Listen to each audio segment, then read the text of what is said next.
the Racial Justice Task Force is composed of a judge, a police officer, a public defender, which we have 4 fabulous public defenders here today, a prosecutor, and a community activist. And the idea is that the task force would examine the disparate racial impact of the criminal justice system in their particular community, and then identify one particular area of the justice system they want to work on, because the problem isn't just one thing, it's contributed to throughout the system. And so today you're going to hear about 4 different approaches that are being taken in 4 different areas of the criminal justice system. We're going to look at how public defenders in Duluth, Minnesota, and Delaware, and Brooklyn, New York, and Louisiana, and New Orleans in particular, are working on these task force groups that Jack Hanna just described to you, consisting of their criminal justice counterparts, how they're working on addressing racial disparities.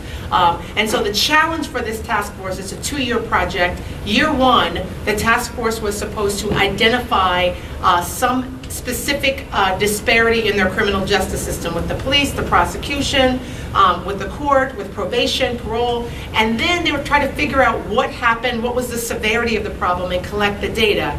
We finished year 1, we've started year 2, and year 2 they're to implement a reform to address or eliminate that disparity. So you're going to hear from each of these jurisdictions about what racial disparity they found and what they're doing about it. Hi, I'm Fred Friedman. I'm the Chief Public Defender in most of northern Minnesota. I'm also a professor at the University of Minnesota. This is my 39th year. And the first time I went to NLADA convention was 1973 at the Hotel del Coronado in San Diego. You were 5 at the time. Yeah. My name is Brendan O'Neill. I'm the public defender for the state of Delaware. I came to public defense relatively late in my career. Started out in the LA County DA's office, then in the U.S. Attorney's office. Went into private practice, was a drug lawyer on the West Coast for a number of years. And I fulfilled a promise I had made to my then fiance, now wife, that someday we'd move back to Delaware, her home state. And when I returned there, 17 years out of school, I had to take the bar exam with the kids right out of school. They don't have an attorney's bar. So I made a deal that with my wife, I'll take it one time. If I pass, we'll have a decision to make. If I fail, I get to stay in my old life.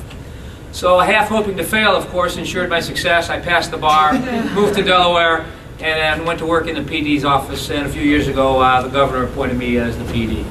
And that's what I'm doing now. That's a good story. My name is Lisa Schreibersdorf. I'm the director of Brooklyn Defender Services. Our office, there are many offices in New York City that provide indigent defense services. Our office does about half the cases in Brooklyn, which is, what I don't know, percentage of all the cases in New York City.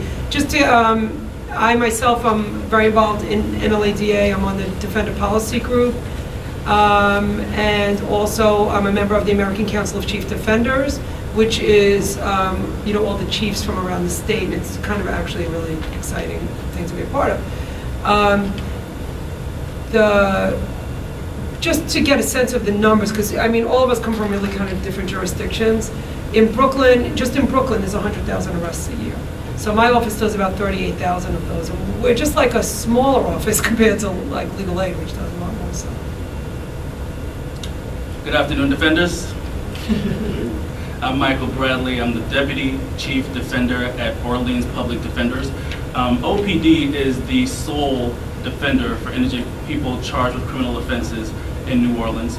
I got to OPD in 2008, but I've been a defender my whole career. I caught the bug first in law school, working in a criminal justice clinic. My first job out of law school was at the Defender Association of Philadelphia. Then I moved on to the Bronx Defenders in the year 2000. After that, I had I was serving as a full-time judicial clerk for a criminal court judge in the Bronx, so I got to see my former colleagues come before the judge all the time. It was great. That motion's denied, man. Why you bring this to me? But then after that momentary lapse of sanity, I came back to public defense, where I belong, moved to New Orleans, and I'm here now. So thank you very much. I also was a public defender. I still think I am a public defender. After practicing for years at the DC Public Defender Service, I served as a director for a few years before moving on to law school. I'm curious, how many of you in the room are public defenders? Well, then we're at home. Okay. So we're going to talk to you guys, like public defenders, about the problems you see on the ground in terms of racial disparities in the justice system, and one approach that we're taking. So putting all these lawyers in advocacy mode, let's just say that there is a $250,000 federal grant that only one of your jurisdictions can get. And this grant would allow you to do whatever is necessary in your jurisdiction to address racial disparities in your criminal justice system. All 4 of you are finalists, only one of you can get it. I want you to give your best argument, and the audience is going to vote at the end on who gets the grant. You know, what's good at having a hypo if you don't get somebody to win? I want you to tell me why you believe, based upon the work you've done with the Racial Justice Project and what's going on in your jurisdiction, why you believe your jurisdiction should get it.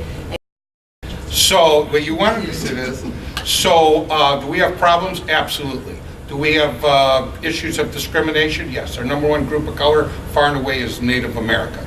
Of course. But if you want to be in comparison, I don't think public defenders should be in the business of screwing our brothers and sisters. Michael, take the money. Hey. Okay, now can you tell me why the people from Duluth are not going to fire you as the public defender because you gave up $250,000? Could you make your best argument? Because I've been around longer than them, and most of the judges used to work for me. My job is not at risk. And judges don't hire or fire us. Judges have no say in Minnesota, unlike many of you people out here. We are 100% independent from the judiciary. Okay, so can you tell us about your racial justice? Sure, but you said I know, but give your best argument. You have it. You just do it anyway. the program that we did, and we decided in Minnesota when we brought everybody together, including law enforcement, corrections, prosecution, the bench, we thought that our #1 problem that resulted in racial disparity was far and away pre-trial release numbers based on color. And remember, this is only Fred saying this. This is the bench and law enforcement saying this, and corrections. When you move out west, the counties become much, much, much larger. One of my 4 counties, one of my counties is St. Louis County. St. Louis County is 193 miles long from one end to the other. It's from Lake Superior to Canada. My most famous constituent is Bob Dylan. So we found that if you're white, you get out. We have multiple courthouses, and we have courthouses that are 90 miles from the nearest jail. Think what I just said. Courthouses that are 90 miles from the next jail. And that's hard for NLADA to remember, where everything ends at the Potomac or the Hudson or the East River. So we're trying to find ways of making this, whether it's intentional or inadvertent, less of a problem. We concluded we have to be far more aggressive in terms of pretrial release. Now, some people support us because it's the right thing to do.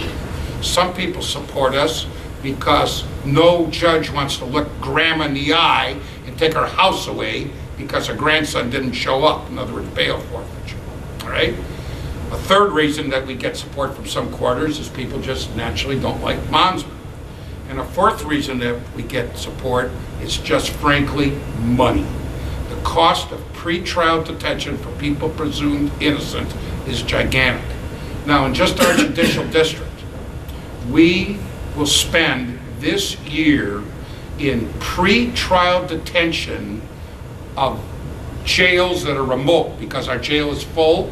In pretrial detention outside of our district, we will spend $1.7 million. How many public defenders does that hire? How many third-grade teachers does that hire? How many people in the schools to combat bullying will that hire? What can you do with that in terms of public health if you don't want to give it to public defenders? So we have people supporting us for a variety of reasons. We've been very successful in having the right judge on the committee, who for 35 years was an ex-prosecutor. He's changed his mind, saw the Lord, and said this is what to do. So we're well on our way, for a variety of reasons, vastly reducing. Now what this means is that fewer people will be in color. The joke is in Duluth, if you want to see people of color other than Native, go to the jail. The reason it matters so much to Native Americans is, unlike some other groups of color, Native folks are rural. They live on reservations, in some cases hours from the courthouse. So it's up to me to argue that the only reason you should prevail on somebody is likelihood not to appear or going to offend. Other than that, my position is they should be out. And if there is bail, it should be low. It infuriates Native American groups when somebody says, or a judge says, I'm making you post bail because you live a long way from the courthouse. Why should bail be less, or not, or no bail, just out? And our state constitution says everybody gets bail. Everybody. Murder, everybody. Why should bail be less if you're 4 blocks from the courthouse or 40 miles from the courthouse? The only thing is, are you going to show and are you going to offend? So we've made a lot of progress through a lot of groups appealing to very different reasons. And what do I care what their motive is, as long as I get people out? Okay. Delaware's jurisdiction sounds completely opposite to the northern region of Minnesota in that our statewide population is less or fewer than 900,000 people, and that's 3 counties. Our northern county is Newcastle County. It's kind of a distant suburb of Philadelphia, really. And then our southern 2 counties are Dover and Georgetown, which are really rural counties, but for the resort area at Rehoboth Beach in our southernmost county. And you know, you can drive the length of Delaware in under 2 hours. So it's a completely different deal than what Fred is dealing with in Minnesota. But we have some similar problems. And what we looked at was we kind of ignored the sort of glaring disproportionate minority representation in the criminal justice system and went for a very specific target. And what we did is the same kind of a task force where we have judges, we have prosecutors, we have defense attorneys, but we also have all the major police forces. We have the probation department on board, and that's part of the Department of Correction in our state. And what we try to focus on, which areas in our state do the players in the system have the greatest amount of discretion? And because it's our view was that the unfettered exercise of discretion is more likely to lead to some racially disparate results than some other areas where you have to follow certain guidelines where it's closer to a paint by the numbers analysis. And what we landed on was the circumstances in which a probation officer writes a report to the court to trigger a violation of probation hearing for that probationer.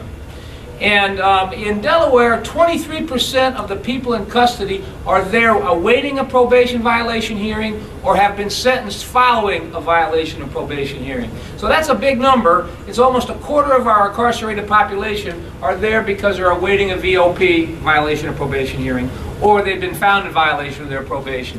So we took a look at it and we found a racial disparity there. Wasn't as glaring as we feared, but we were so far into the project, we stayed with that. And there is a racial disparity, and what we're trying to do to correct it is, we've been down here to DC, and through Cynthia's assistance, we had a session with the DC Community Services Office, which is their version of the probation department. And through them, we've sort of stolen some of their good ideas, and what we're developing is a program to have an evidence-based probation system for every person who's sentenced to probation. They'll have a risk assessment done before sentencing. The judge will take that risk assessment, decide what level probation, what conditions to be imposed. And the probation office now, that's the sort of the working tool for each probationer.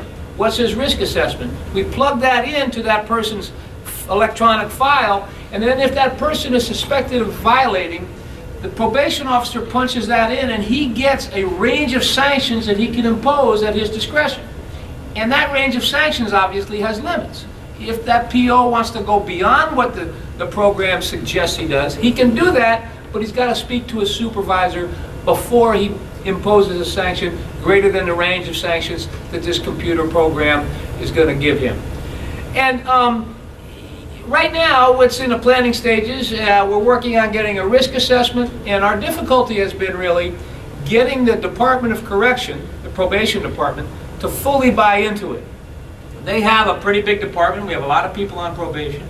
And they want to kind of do it their way, and they're not quite fully on board with us yet, and we're still working with them. And what we're finding is they're fine with the risk assessment, but they don't necessarily want to be limited by the range of sanctions that this program is going to suggest. And you know, the idea is we used evidence-based practices, get all the stats to determine, all right, in these kinds of cases, what is the risk of a reoffender?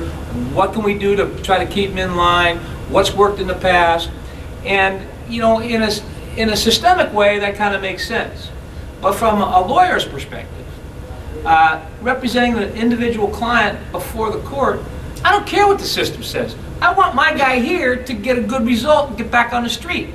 And you know, this risk assessment talks about 1,000 other people in similar circumstances. Well, as his lawyer, I ain't talking about 1,000 other people. I'm talking about this guy here. And one of the concerns that we have going forward as defense lawyers is, you know, you get a system like this, and the bureaucrats say that's the system. You paint by the numbers. If you do this risk assessment, your score's a 7, your range of options are very limited. You cannot get anything different than that. So that's a concern that we have going forward, and we think with proper maintenance, proper implementation of this, and what the POs, the Department of Probation is going to promise to do as part of this program, they want to get away from what I call the gotcha probation violation model, where you step out of line, the PO's dragging you in, and you're facing a violation hearing, to what they call you know, motivational counseling or motivational interviewing, where they enable the probationer to earn his way out of probation by meeting certain milestones, rather than just finishing out his term till the expiration of the sentence that the judge has imposed. So we're underway with that. We're fairly confident it's going to get our clients better results. And I think as practicing lawyers, we're going to like it better now, because now our lawyers go into a violation of probation hearing for, say, 3 or 4 clients on a given calendar. What's going to happen to them now is kind of a crapshoot. It depends on what the judge's mood is. It depends on how the probation officer comes across. It depends on a lot of things that we really can't pin down. So moving to a more evidence-based program, we think we're going to get greater predictability for our clients, which is a good thing. And we can better advise our clients, and we hope to get some uniformity across the board in our different counties and our different judges. The other fear, the fear is, you know, what we don't want to do is what they did with the federal sentencing guidelines. Make all the harsh sentencers the uniform sentence. That's the default position. We don't want to do that. We still want to have the opportunity to get our people out. Fantastic. In Brooklyn, our prosecutor is Charles Hines, and he's extremely open to looking at issues that are really difficult for most prosecutors, I think, to look at. And because of that, we have a lot of drug courts and mental health courts, and all that stuff has been going on for years and years and years. So, look, in Brooklyn, I'll just tell a little story. I think I told this at one of our meetings. We get a lot of visitors to our courts, of course, because we're in New York, and there was a group from Japan that came to our court, and they came to our criminal court, and they walked in, and they saw everything, asked a lot of questions and everything like that, and then at the very end they go, okay, can we go to the court for the white people now? So that's how profound the racial disparity is in Brooklyn. I can tell you that it is literally, if there's one, it's under 5% of people who are arrested in Brooklyn are not of color, let's just say, not either Hispanic or black for the most part. And it is so offensive, you can't get away from it, okay? But it's also a really hot button issue, and it's a very difficult thing to address inner city racist police policies, which is really what's going on. That's how it starts. So I got to give it to our prosecutor, who came up with something that he thought would be a little bit more politically easy to swallow, and if we were able to establish a racial disparity, there'd be no way to get away from it. So I really went into a gung-ho because I thought it was kind of brilliant, and I was really amazed that our prosecutor was willing to take the initiative, and that means a lot, I think, in terms of getting change. So what they did was they decided to look at DWI cases. And the reason for that was because we know that drunk driving is something that happens across racial groups and isn't limited, because of course the answer always is, well, you know, if you look at the description of who commits the robberies, you know, you see a disproportionate amount of black people or Hispanic people doing robberies, so that's why more people like that get arrested. And that's always the answer. So we wanted to find something that that answer would not work. That may be true, but there are a lot of reasons for that, and we don't want to get into that. So with DWI, we knew that there's drunk driving everywhere, and in fact, I would guess, just because the population of Brooklyn is more white than not, probably more white people drunk driving. So we decided to look at all the DWI cases over the course of an entire year and see if we could find racial disparities. And our idea was to be open to see where the disparity kicks in. We fully expected, all of us expected, that the disparity would show up at the police level, where they choose to set up their checkpoint. And we still really believe that that's true. But we were not able to establish that purely by the data. We did a lot of data collection, very scientific. We felt the most important thing to get any change was to really have the data. And we really focused on that. And I think it was an important thing that we did it, but because of the way the population of Brooklyn is, it didn't work out. And the reason for that is because, we don't think it's working out, we're not fully done, but the reason for that is because there are pockets of, let's say, Caucasian, white neighborhoods where there is kind of a lot of DWI arrests, and there are certain ethnic populations that tend to have like a little more of that, and the cops do set up checkpoints there, which may not be racially motivated, but is like ethnically motivated. But it's a little harder to identify that in your data. So where we did see a disparity in sentencing. We did find that people, especially Hispanic people, but black and Hispanic people tended to get jail more often than white people at the end of, at the end of the day, that was the biggest disparity.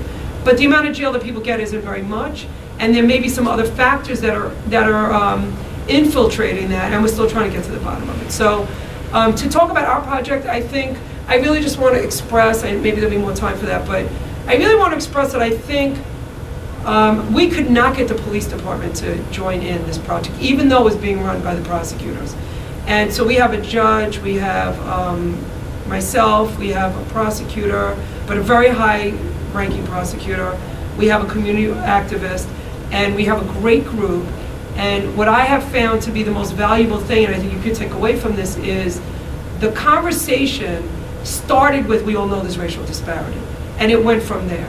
To get to a little project or see what we could change probably would have a lot of meaning for a certain amount of people, but it would never have as much meaning as somebody very, very high up in a DA's office that prosecutes 100,000 people a year, 95,000 of whom are probably a person of color, and having that person sit down in a room full of people and say, yeah, I know there's racial disparity, and having the willingness and the desire to see if we can do something about it. I think in Brooklyn this is a long, long-term project, so I'll take my money after they get theirs, kind of done, and maybe in like a few years, I think we could do something that, and I honestly feel, I want to say that I think that this project, and if you want me to talk more about what happened in New York City recently, this project has created an environment within which we all feel like we can kind of go after police practices that we don't think are okay. And having that sort of joint desire has a huge amount of meaning, right? So I think it was a really valuable thing to do. Dear federal funder, with all this money that you can spare $250,000 for this program, you've already heard 3 incredible pitches, 3 very worthy programs. I really think we should divide it by 4 because we can all use it. We all have our hearts behind our specific programs. We've all done a lot of hard work on it. And I know that federal funder, with all your money, your means and your benevolent spirit, you probably hear a lot of pitches all the time. You probably hear pitches all day long. So I'm not going to give you a pitch.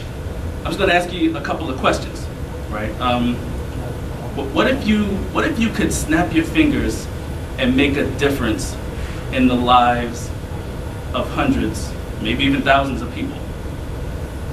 What if you could snap your fingers and break the seemingly endless cycle of addiction, poverty, crime, and incarceration? And what if you could snap your fingers and help somebody who never had a chance before, who felt they had nowhere else to turn, and ended up in the criminal justice system, not because they're a bad person or a mean or evil person, but because they didn't have any other options, and they had nowhere else to go. That's our goal, and that's what we're trying to do here in New Orleans through the Racial Justice Improvement Project. When we sat down as a group, and we do have a judge, a police representative, someone from the district attorney's office, myself and a colleague, and members of the community who are all part of the project. There's so much wrong in New Orleans right now. The criminal justice system is busted, is broken. We almost had an embarrassment of riches as to different things we wanted to try to address. There's just so much wrong. Fred only talked about a couple of them. Our DA has been in the Supreme Court twice this year on Brady violations, right? You pick up the New York Times today, and you'll see an article about the murder rate in New Orleans and what it's doing to our communities and doing to our children, right? We have the sheriff is the jailer in New Orleans, and he's being sued for substandard facilities. People not being able to see who they need to see, not being able to visit their loved ones, lawyers not being able to visit their clients, horrible, deplorable conditions, crimes happening inside the jail, people dying in the jail. Our judges have been accused of commingling court funds with their personal judicial expense funds. We have a traffic court who has held on to money and put it into their accounts instead of giving it to the people they're statutorily mandated to give it to, including our office. We've had to sue our judges. We've had to sue our bench, and considerable kind of a practice environment that creates. Like you can imagine. We had to sue our own bench in order to get proper disbursements through the Public Defender Act in the state of Louisiana to our public defender's office, right? So we had all those things that we tried to choose from. We were just like, I don't know. The other thing was that when you look at the demographics of New Orleans right now is, I think the latest census revealed 60.2% African American, and that's down after the storm, right? So it was higher than that before. You had at one point you had an African American mayor, an African American chief of police, an African American DA, an African American sheriff. You had a racially diverse bench in criminal district court. Out of 12 judges, 6 are African American and 6 are female. You had a racially diverse city council, and so the question for us was, when you have when the leadership of the city is predominantly African American, how does this produce a criminal justice system that is so racially oppressive in so many different ways? We still struggling to answer that one. We really have no idea. If you ask me personally, I would say that it's just decades of neglect and just corruption. People doing whatever they want to do, no oversight, nobody watching them, nobody trying to figure out what was wrong and why and what was causing the problems, and that's how it got to where it is today. We really wanted to be driven by data in our selection of our topic. We really wanted to figure out what the racial makeup was of people in the jail, who was getting sentenced to larger sentences, if there was a racial disparity there. 2 minutes. 2 minutes. I can go for days.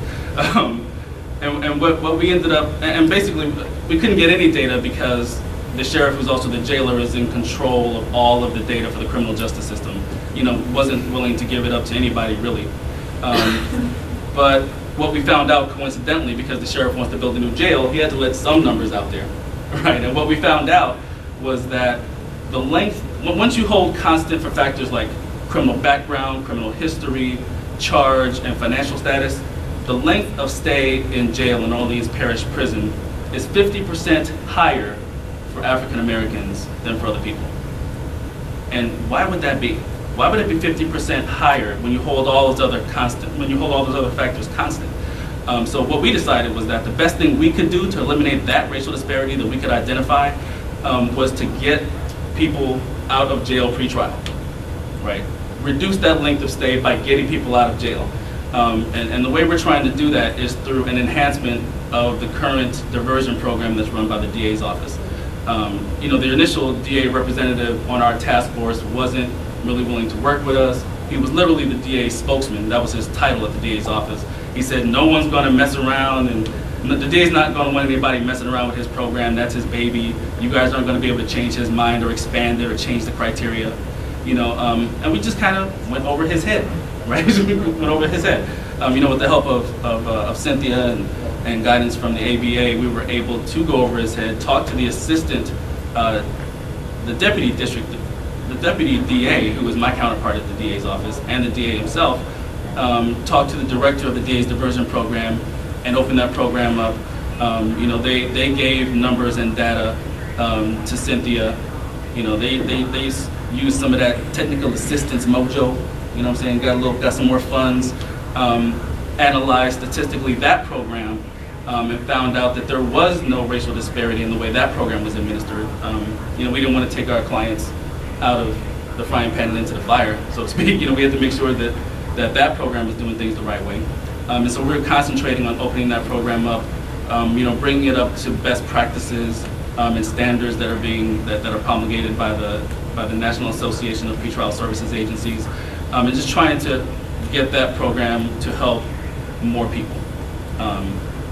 And that's why New Orleans should share in the pool. You are on a committee with people that are in some ways your natural adversaries, and in many cases not natural adversaries, but they become your adversaries: the police officer, the judge, the prosecutor. And so you're being asked to participate in a reform to improve your criminal justice system, but at the same time you represent a particular population of people, and that reform might not be the best thing for poor people. It may be the greatest thing for the criminal justice system, but those two roles might be in conflict from time to time. And while you're there trying to be collaborative and be helpful, you have to be mindful of the fact that you have to go back to your office, and the people there are going to say, you agreed to what? Why were you drinking the Kool-Aid at this meeting? So do you want to talk about some of the conflicts you've had being an advocate for poor and working on this group, working with this task force? As we were going through, we looked at every single significant part of a case. We looked at how bail was set. We looked at where arrests were taking place, who was getting arrested, what bail was being set, what pleas people were being taken, how many went to trial, what the sentences were. We tried to find out where the disparity was, right? And when we couldn't really nail the police down in terms of the arrests, it started to look like whatever disparities were coming up might have been, I don't want to say coming out of the DA's office because I don't think that's really fair, but it really might have just been a combination of DA policies and enforcement of those policies. I think the DA policies are solid. They're equal across the board. But they divert from those policies in certain ways. And what happens is, I think that maybe white defendants, white clients of ours or private attorneys, get the benefit of a downward departure because everybody feels bad that they work and they have kids, and whereas I think that probably most of my clients may not get that benefit. So they might get the sort of standard plea, whatever was going to be gotten, and sometimes we're able to convince them to come out off of it. But I think when you saw that, so what happened was then the DA's office became very defensive, which I think is pretty normal, right? They got very defensive about it, and what they kept doing was proposing solutions that would make sure that there was no departures from their policies, right? So now, all of a sudden, all the suggestions are, well, nobody, even the guy with 25 children and a sick mother and, first arrest and he has a job, nobody's going to be able to get better than the, 30 days or whatever, misdemeanor conviction, whatever it is that they wanted. And of course, that's not what I want. I want everybody to have the right, you know? So that's a perfect example of all of a sudden now I'm in a different role. Because here we are joining together to try to see if I can identify these issues, and now I'm saying no. The other suggestion they had was, why don't we get a DWI court? We'll put all the cases together, and then we'll make sure nobody ever, you know, departs from our standard plea offer. And I'm sure all of you know your prosecutors love that, right? You know, because they can get a much tighter handle on who works in those courts and stuff. So, and then they could also teach the judge not to depart from their offers. So I know that, and the only thing I can really say is if you ever find yourself, I've been on a lot of drug court panels, mental health court panels, and this always happens. You know, you're doing great, and all of a sudden, somebody puts up like a big wall because they want it to look fair and they want everything to be standardized, and I think he's touching on that in Delaware as well. And all of a sudden you go, I don't want that wall. The wall is never good for us. It's always to our benefit when we can make our clients human and get a departure from a policy. It's like the sentencing guidelines are horrible for that exact reason. So, I mean, to be honest, it's difficult, but you have to remember where you're coming from. You know, I'll sit down at that, you know, when that starts to come out, you know, you have to have established yourself up to that point. You have to establish yourself as an equal participant in this committee and not feel like you're an outsider. You have an equal right to be there as a public defender. There are 5 people in this committee, I'm one of them. The community activist is often aligned with me. She doesn't understand it the way I do because she's not a lawyer. So the trick is leading up to that, to align yourself with the people that might be more in your corner as you go along and make them understand what your concerns are and how much you care about what's happening to your clients. And in the end, when you say, no, I don't agree to that, you kind of earn the right to veto power when you do that. When you've spent the whole time explaining your concerns, what you care about, what matters to you. This is one thing I could just say, and I think in general, it's surprising to public defenders, but the rest of the criminal justice system really respects us most when we're fighting for our clients. When we stand up for our clients, when we speak for them, when we say how much we're concerned that they're being treated fairly and equally and being given mercy and all that, when we consistently convey that message and not a different message, which, you know, there's a lot of other messages we can give out, but that message, that resonates even with the people on the other side.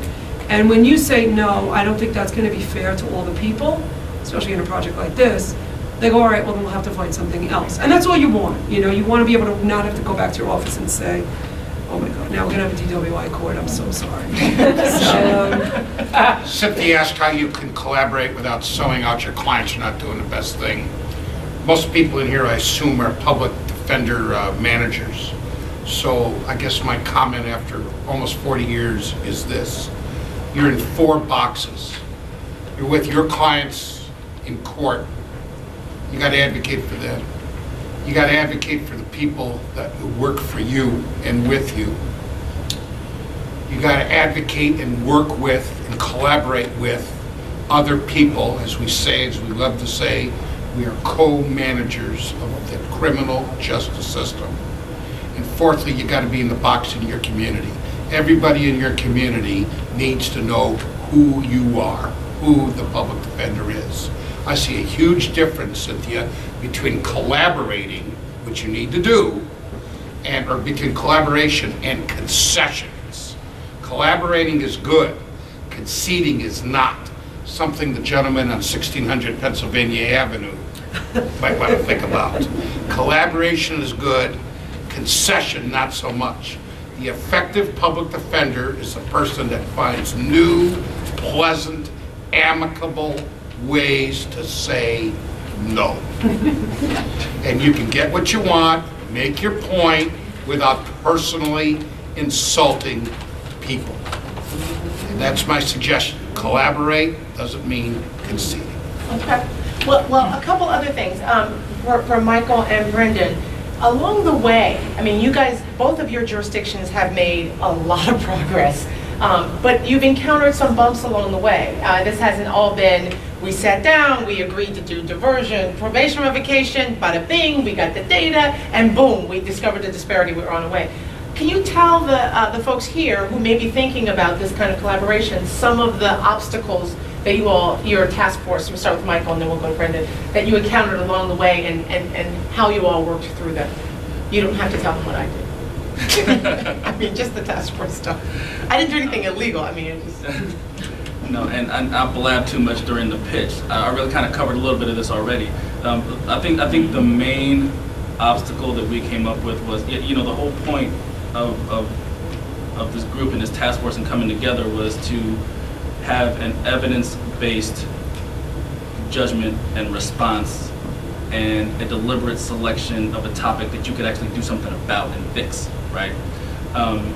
We have and continue to have enormous challenges in data collection. I stated before that all of the court data is basically warehoused by the sheriff, who is the jailer in New Orleans. He basically decides who gets access, who gets a password, what the level of access is, what you'll be able to see, what you cannot see. And it's a system that's basically was state of the art in 1970, right? I mean, if you look at this thing, you type on it, it's a black screen with the green writing. Some of y'all are too young to remember what that looks like, but I remember back in the day, that's what a computer was, and that's what we're working with. It's like, how can you try to get any kind of reliable data out of that thing from somebody who really doesn't want to give it to you, right? So we had enormous challenges trying to get data so that we could even identify our topic.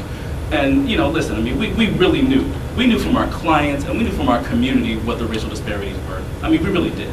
You know, we knew that the police were unfairly targeting the young black men in certain communities. We knew that. We didn't need a computer to tell us that, right? So that's one thing we considered taking on. But of course, because there's so much attention in New Orleans right now, because there's a federal and national presence, you know, there was the Department of Justice was already there doing an evaluation, and they were about to be under a consent decree, right? So we're like, all right, can't do that one. You know, can't tackle police practices and stop and frisk, even though we know what's wrong and we know they're doing something wrong, and that it is, and that there's really a racial disparity there. So data collection was the main hurdle. We also had our RDA representative. I also talked about before. When we started thinking about diversity, just when we started thinking about it, like somebody said, duh, and he's like, no, you can't do that. No, you can't do that. You know, we're running a good program here. We don't want anybody messing with that. And there was a lot of hesitation. It's kind of like similar to what Lisa was saying. I mean, when you're going to pick on somebody's program, they're going to get defensive. They're going to kind of shut down and close up. And we just had to say, look, I mean, it's a good program. You're telling us that it's successful, that it's working, that you were doing things that are benefiting mostly my clients, right? So why not open it up, take a look at it, and see if we can expand it, take it a little further, even help more people. You get better statistics, and you get to brag about your program, right? We're going to make sure that thing succeeds because you're picking the right people, and so you get to then ask the city for more money to run this program, even though participants have to pay. But I think kind of navigating those two huge hurdles were really difficult, and it's still a little bit of a process, right? I think we have them to the point now where the program is opened up, and we are trying to institute little pilots to try to see if we can, relax some of the admission requirements and sort of try to decrease the length of the program that you have to go through. So, I think that approach and that strategy has worked after really some initial bumps that are really tough to get over. Right. Well, I'll echo some things that Fred said and that Michael said, and I agree with Fred that we're co-managers of the criminal justice system, and the way I described it in several ways is, one, for the system, we want justice. But for our clients, we want results. And they're not necessarily the same thing. You know, a generically fair system is good for the whole population of clients generally. But for my individual client, I don't give a shit about pardon my French, about the big system. I want him out the door that day at that hearing. And they're not necessarily always in sync. But the fairer the system, the more just the structure, the better the procedural safeguards, the greater chance you're going to have to walk your client out the door that day. So they do overlap, but we come back in our practice in the PD's office, we want this client out the door today. And building a fairer overall system is going to help us get there more frequently. So that's very similar to Fred's assertion of collaborate but don't concede. And similar to what Michael said, working in this kind of a deal, we have to overcome some institutional biases. And they include, you know, something that is probably not unique to Delaware, but in Delaware they always refer to the Delaware way. That we always get along, we always work out things in a bipartisan fashion. And, you know, underlying that is the next conclusion is, because we do it the Delaware way, we're doing it right. And, you know, and I moved there from another jurisdiction, Los Angeles, which sometimes got it way better, sometimes way worse. But Delaware has this vision of itself that they're better than everyone else. And you know, when you're inbred in that, you don't really realize. Delaware always touts itself as having the greatest judiciary in the nation. And they got judges that are good, they got judges that are bad, they got judges in the middle. They're like anywhere else, but they think they're great. And you know, you sort of have to overcome that part of it. Other institutional biases are, you know, keeping people in jail or putting people in jail is sort of the default position of law enforcement and the criminal justice system in the you know, under the guise of public safety. You know, we got to put people in because they're a risk to people out in the community, and that kind of is the default position in a lot of the you know, the checkpoints in the criminal justice system. And you know, in Delaware, it's, you know, the tradition is if someone's on probation, they've been given a privilege, they've been given an opportunity. If they violate that opportunity or they don't take advantage of it and they do something that they're not supposed to do while on probation, they go to jail, and they deserve to go to jail because they, you know, they blew their chance. We've given them a second chance and they didn't take advantage of it. But you know what, we try to say, you know, hey, it's unrealistic. These people have never made a good decision in their lifetime. Their history of bad decisions is what got them on probation in the first instance. You cannot expect them to immediately turn into Boy Scouts when you put them back on probation. There has to be some tolerance to allow these people to get through their probation rather than whacking them every time they step out of line. And so there's some institutional bias. And in Delaware, there has been a bad tradition of sort of doing a life sentence on the installment plan, where you get violated on your probation, they reimpose, you know, another 2 years probation after another 30 days, and until all that back jail time has been exhausted by 30-day, 60-day sentences followed by another year on probation, they keep doing that. And there's some movement afoot, and we've made some progress in getting judges not to do that. And there's another thing that I don't think is, you know, generic or unique to Delaware, that I think happens a lot of times when lawyers are involved with judges in policy decisions. Because in the courtroom, it's appropriate that the judge always has the last say. I mean, that's what the judge is there for, to make a decision. And our job is to persuade the judge to make the best decision, the decisions that best for our clients. But what happens is, when they come to these collaborative settings, the judges come in with that same thing, that they're going to have the last word. And the participants in the event also kind of defer to the judges. And you know, I use the expression, you know, it sort of queers the deal. And I did that because when we were last down here, we had a Supreme Court justice who's in our group. He's sort of the de facto chair. And I told him, you know, this is a problem here because you don't have all the answers. And he said, well, you really shouldn't refer to it as queering the deal. You should probably say changing the dynamic. So I'm going with that. But I think, you know, it does. You got to be wary of, you know, they think they know everything. And they're not, but they don't know everything. And their viewpoint isn't necessarily the one. So from our viewpoint, or at least mine, these are some of the problems that we had to address, you know. And the other thing was the data. You know, how do we define, you know, success on probation? How do we, you know, measure certain things? And in the PD's office, we have pretty good data for our own stuff, but not in the specific with respect to violations of probation, because we're reactive.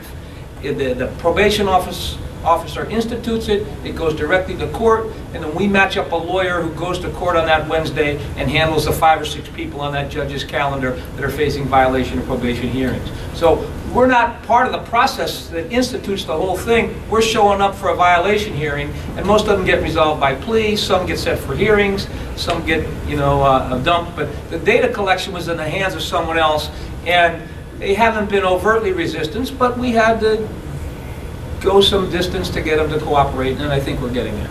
Okay. So I'll get to you in just 1 second. Let me just do, one of the things that this project does is it provides money, right? Not a lot of money, but each jurisdiction gets a total of $24,000. They get $12,000 for the first year, $12,000 for the second year. Each jurisdiction had to apply for this grant, and in the application process say there are racial disparities in my system, and get a letter of support from all of the various entities in the criminal justice system. So you couldn't get the grant and then the DA back out, or the public defender say I don't want to be involved. Everybody had to agree before they could even qualify. So after getting all of the groups together and setting this up, what we've discovered is it's actually a pretty good forum for bringing about change, even though there are problems along the way and it's not perfect, but it is actually a good mechanism for bringing the competing interests together, and all of the policymakers, even having the public defender there saying, okay, you can't do it that way. You're right, that's a good thing to do, but not in that way. So if other jurisdictions, because one of the things that the ABA hopes to do is expand this project to other jurisdictions and really use the work in these 4 jurisdictions as the model for how we go forward.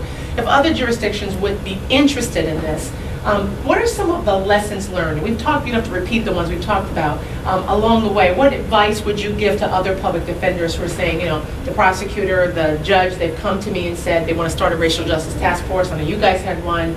What would you advise them in either setting up a task force, or that public defender, because in New Orleans, the public defender applied for the grant, and either applying for the grant or how to proceed with the work? Starting with Fred, and we'll just go straight there. In one sentence, get a criminology or social statistician. Get a statistics person. I would say target something that's manageable. You know, you're not going to change the whole system overnight in a project that's, you know, has a 2-year shelf life to give you some insight into your own system and how you might change it. Find something discrete, focus on that, and really repair one of the, you know, if your house is full of leaks, repair them one at a time. Just pick the leak, fix that leak, and then go on to the next one. But I think keep the project discrete. I would agree with those things, and then I would say, and find one, if you're going to start with one, find one that's the least, like what they did in New Orleans. Don't start with the one that is going to really trigger the most resentment or fear or defensiveness. Start with something kind of mild, like, you know, oh, we have this diversion program, we could be using it more, versus let's go after the policy of stopping, you know, young people of color on the streets. Because it's the same thing, like once you get your foot in the door that we can solve a problem, and I found this in the drug court sphere. We started with one drug court, and then we grew to specialty courts, and now to the point that our mental health court, I mean, they'll literally take almost, I mean, they've taken people that push people in front of subways and all kinds of really harsh things, because you develop whatever, a working relationship and a level of trust of your process. So that's what I would say. Pick something really easy for the first one. You know, keep an open mind and don't get discouraged. I cannot tell you how many times we met in the very beginning.